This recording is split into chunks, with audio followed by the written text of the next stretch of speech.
Oh, 10 kg. Oh my God. Wow.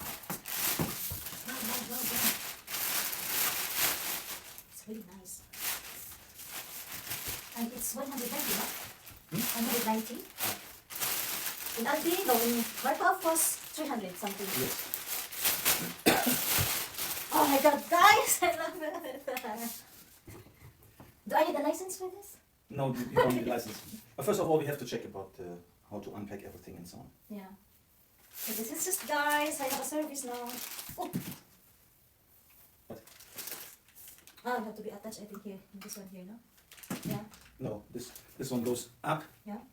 and will be attached there. Yeah. Yeah. But I have to check whether there is.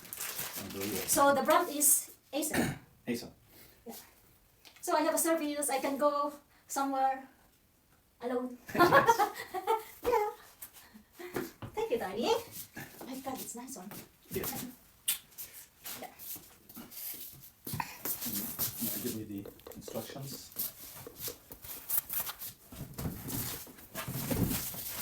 Oh, this.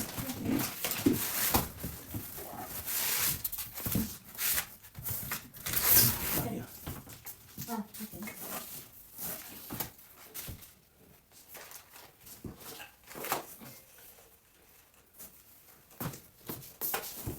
It's electric, guys. I Electric have to check how to get this.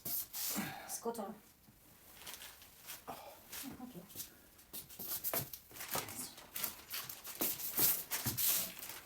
It's really nice.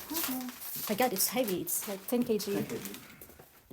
So I have a service if I will go to work. If he's not here, then I can go with the scooter. So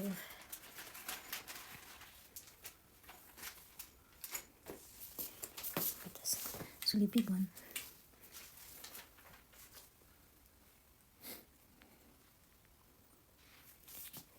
So dumating na ang inaantay naming insurance tsaka yung plate number sa aking scooter. Dahil in-applyan namin ng insurance just in case. So, meron kaming insurance. So, and yun, kaya hindi ako nag-ride kasi nga inantay ko yung insurance tsaka yung plate number. So, hindi lang sasakyan dito at tsaka yung motorbike ang mayroong insurance at tsaka plate number, no? Meron din yung scooter. So, ayan.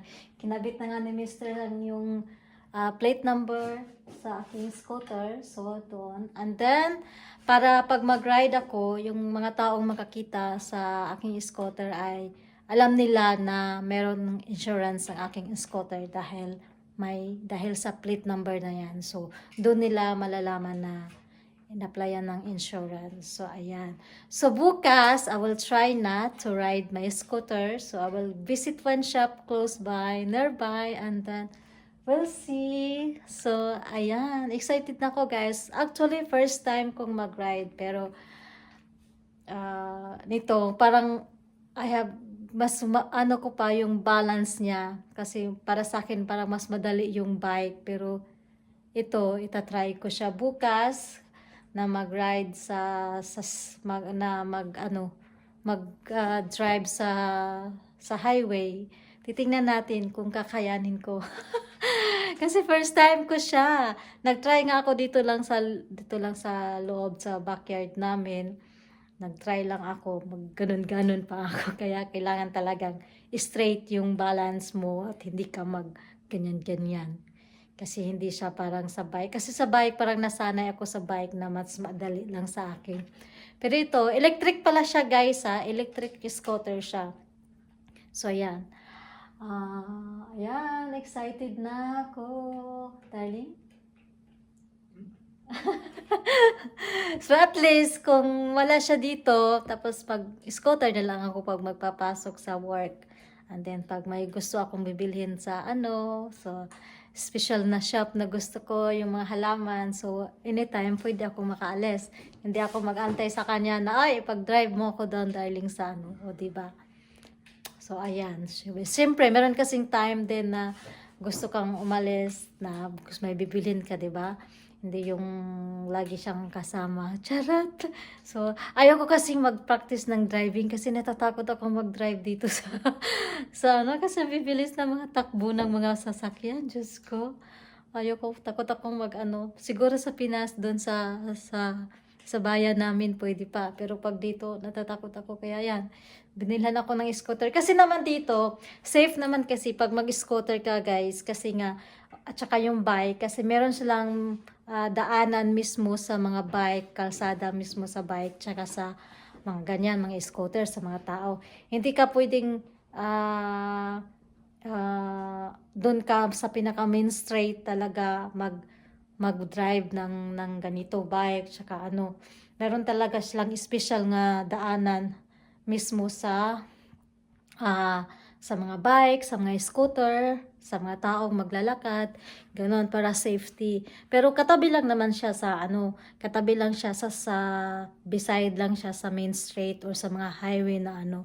Ayan, so para safety yung mga tao na maglakad, tapos yung magbabike, ayan, yung mag-scooter, ganyan yan, ayan oh. So excited na ako bukas. Ting, ting, ting. So, ayan. So, dinikit niya. Tingnan natin kung paano niya in-attach yung